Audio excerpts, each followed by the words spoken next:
The Flying Horse. Hello, this is Elizabeth, and I'm here with a tale from the 1001 Nights. You may know that these wonderful stories were first told by Scheherazade, wife to a great sultan of Persia. She kept him spellbound with her storytelling, and every night she left him eager to hear more of her tales.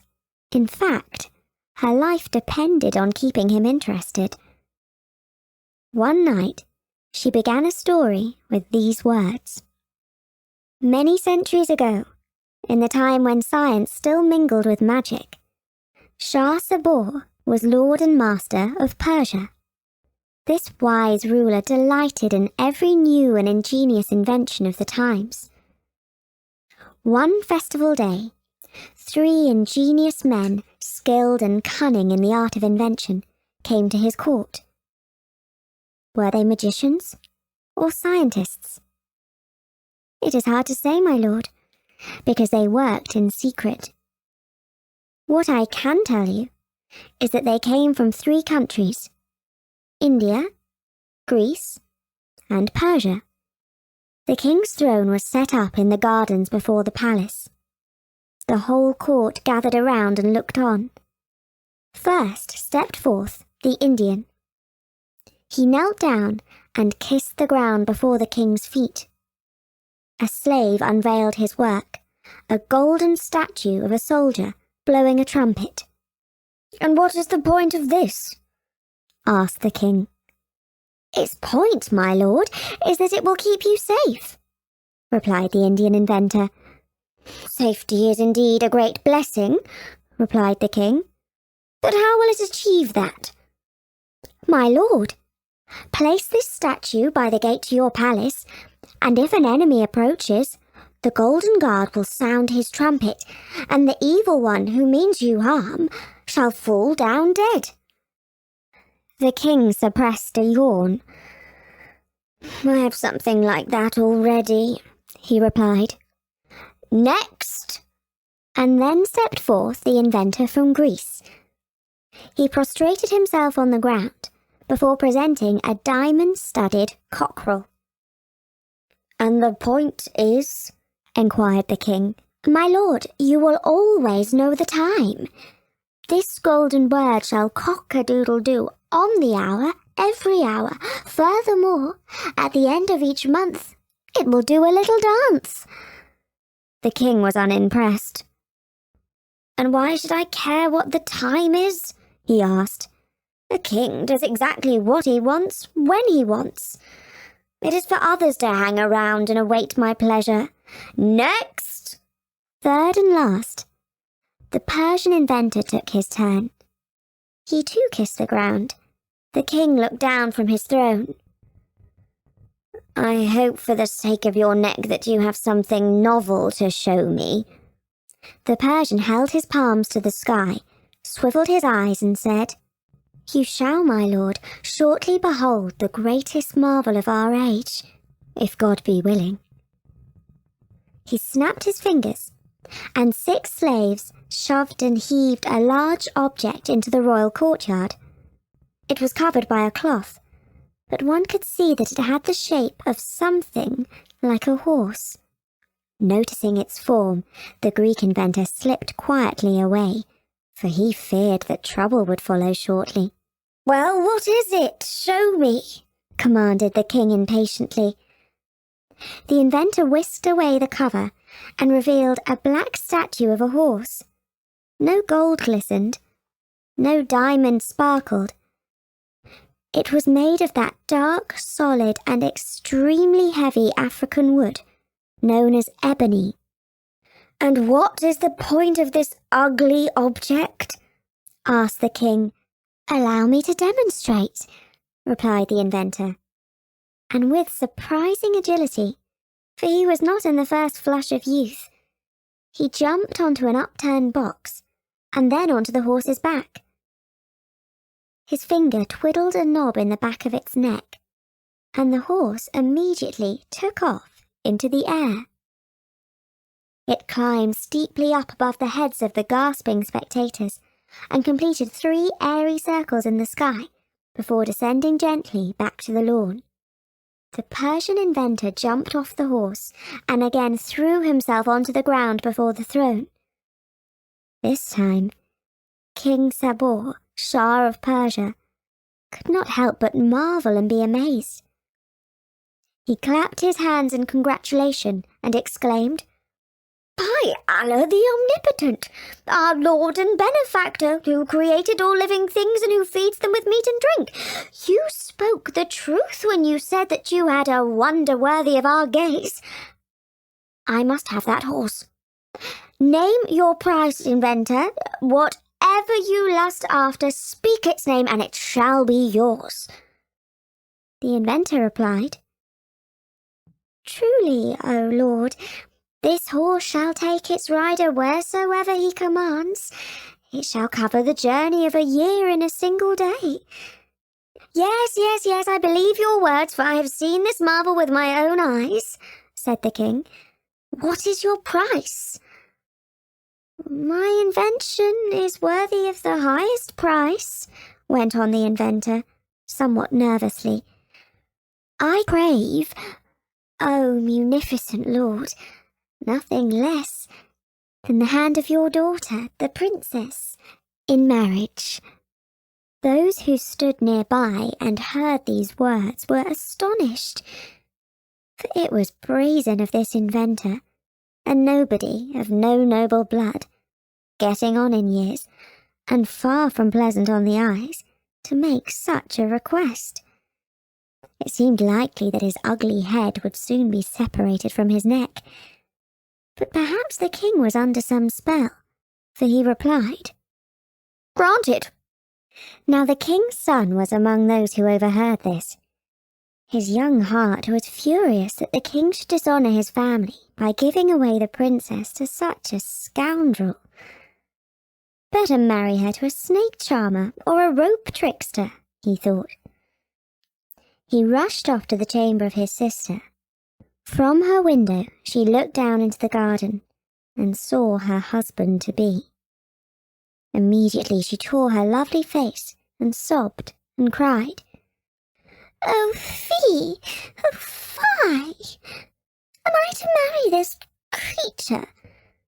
His hair is frosted, his eyebrows are mangy, his beard and moustaches are stained, his eyes are red and goggling, his nose is like an eggplant, his lower lip is drooping, his teeth are knocked out.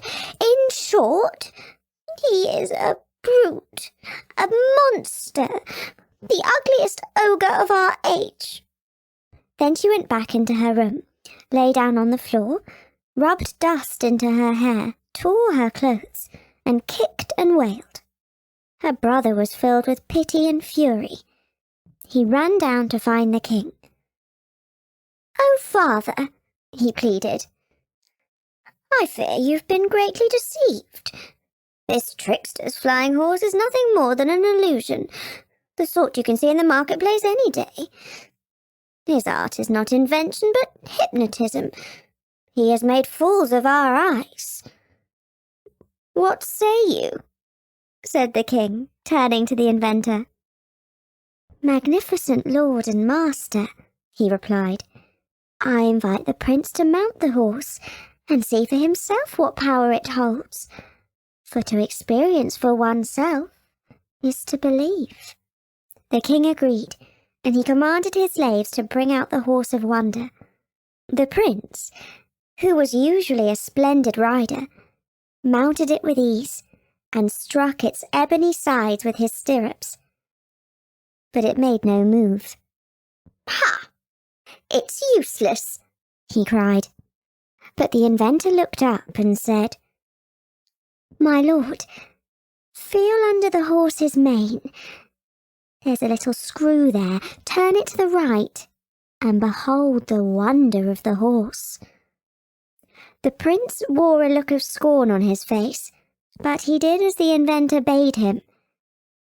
Immediately, the horse began to climb into the sky and head for the sun. The king was perplexed and cried out, By he who rules the universe, bring him back, for he is my one and only son." But the inventor put on a mournful face and replied, "My lord, the arrogance of youth has done for the prince. I told him how to make the horse climb, but he did not wait for my further instructions on how to bring it back to land. He is flown away, and you shall not see him again until the end of time." When the king heard these words, he was overcome with sore rage. He took off his crown and threw it on the ground. He called for the guards to take the inventor down to the dungeons and clap him in irons. While the trickster languished there, the king shut the doors of his palace and gave way to mourning and grief. The news soon spread around the town that the king's son was gone forever, and all the people wept and cried, for he was a popular prince. And besides, it was risky if you were not seen to join in the general grieving. So much for the people who were left behind on the ground. But the prince soared on through the sky, the wind rushing through the air. At first he felt the damp cold of the clouds, but as he drew closer to the sun, he began to feel its heat. "Surely the sage sent me on a course to burn me up," he said to himself. "He wished to destroy me because I opposed his marriage to my sister, and I openly questioned his wisdom. But I'm not dead yet. There is no majesty and there is no might greater than Allah the Glorious. If he is willing, I shall discover how to bring this machine to land." And he felt under the mane and found another pin. He could not be quite sure what would happen if he turned it. Perhaps the horse would turn a somersault and tip him to his death. There was trepidation in his heart as he tried it. But lo!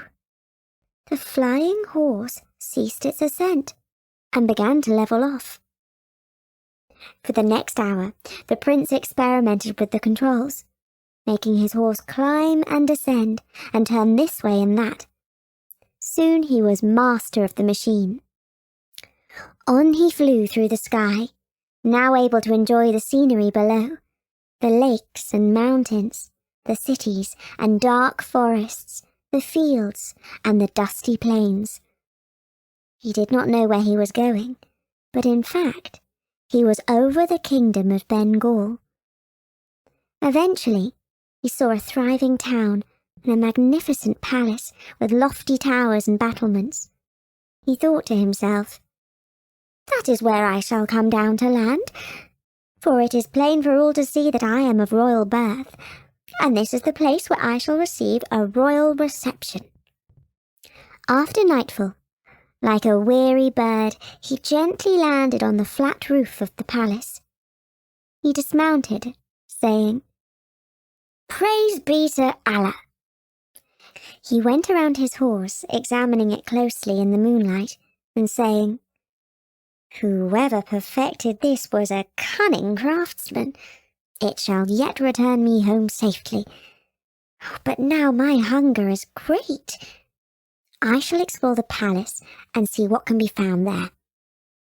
He dropped down through a skylight and crept through the sleeping palace.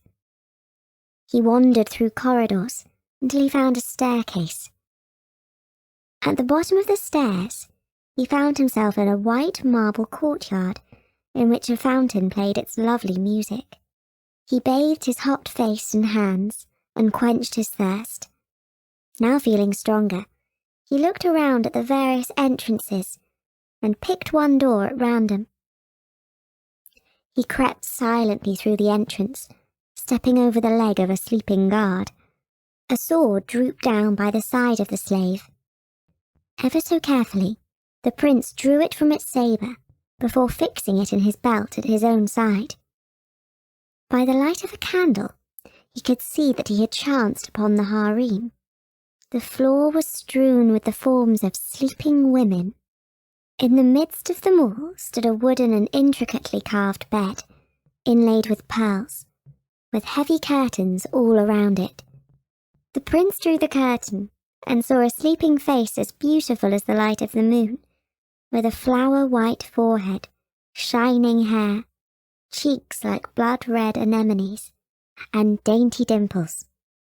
He was amazed by her loveliness and grace. He knew that he was in imminent danger, but he no longer feared death. All his nerves were trembling as he kissed her lovely cheek. If she awoke in fright and screamed for the guards, he would surely be cut to pieces. He did not care. She opened her eyes, and seeing the prince, said, "You must be the one who came yesterday and asked for my hand in marriage. My father rejected you and told me that you were ugly and uncouth. Now I see that he deceived me. Your face is as glorious as the morning sun." He did not deny what she said, and they fell into talking. There was an instant sympathy between their young hearts, and they knew that they were destined to love one another. But one of the waiting women heard their talk in her sleep. She awoke, and seeing a man in the room, she ran out to wake the guard. The guard was confused to find himself without a sword, and filled with fright when he realized that he had allowed a strange man to slip into the chamber of the princess. Seeing that the prince was armed and clearly of noble birth, he ran off to wake the king and beg for mercy. The king awoke from his slumber, took a curved sword called a scimitar, and rushed with the guard to the chamber of the princess. He meant to cut the intruder to pieces, but seeing that the prince was armed and looked not only noble, but clearly warlike and in the full strength of youth, as opposed to his own flabbiness of middle age, the king put down his sword and said, "Who are you, rogue, who dares to creep into the room of the princess?" And the prince replied, "Who are you, who dares call me rogue, when I am prince of a mighty kingdom that could crush yours as easily as an ant beneath the foot of an elephant? If I was not so careful for the honour and the feelings of your daughter, I would slice you up with this sword." And the king replied, "Even if you are the prince of a mighty kingdom, as you claim, all I need do is call for my guards, and you'll be mincemeat in an instant." "And where would the honour be in that?" replied the prince. "If you strike me down like a common criminal, O Lord, your kingdom shall be crushed beneath the boots of my father's foot soldiers. But hear my proposal, for there is a better way. In the morning, bring forth your finest soldiers, and I will face them alone. And if the Lord Almighty is willing, I shall confound them. At least we shall provide a sporting spectacle for all the members of your household, and everyone shall see what manner of a man has entered your house. No thief or rogue, but the son of a king. Whatever the outcome, everyone's honour shall be served." The king saw the wisdom in this plan. He could see that the young man was of high birth, and it would no doubt be wiser and more seemly to grant him a death with honour. He called for the slaves to show their guest to a room, and to prepare food and drink for him. No doubt his last meal on the face of this earth. It was only a few short hours until the rays of the sun awoke the sleeping palace, and the king ordered his guards to get ready for battle against the prince. The prince arose early, ready to meet his fate. But here Scheherazade ceased her story, for dawn's light was also creeping into the chamber where she was telling it. "Now, my lord," she said, "if in your wisdom you will spare my life this day, I shall relate what happened next this evening." And the great sultan, who was indeed eager to learn how the story continued, agreed that his beautiful narrator could live another day. And that was the first part of the story of the flying horse. I do hope that you are as keen as the Sultan to learn the fate of the young prince, his princess, and the flying horse. Do drop by soon at storynori.com for the rest of the tale. But for now, from me, Elizabeth, bye!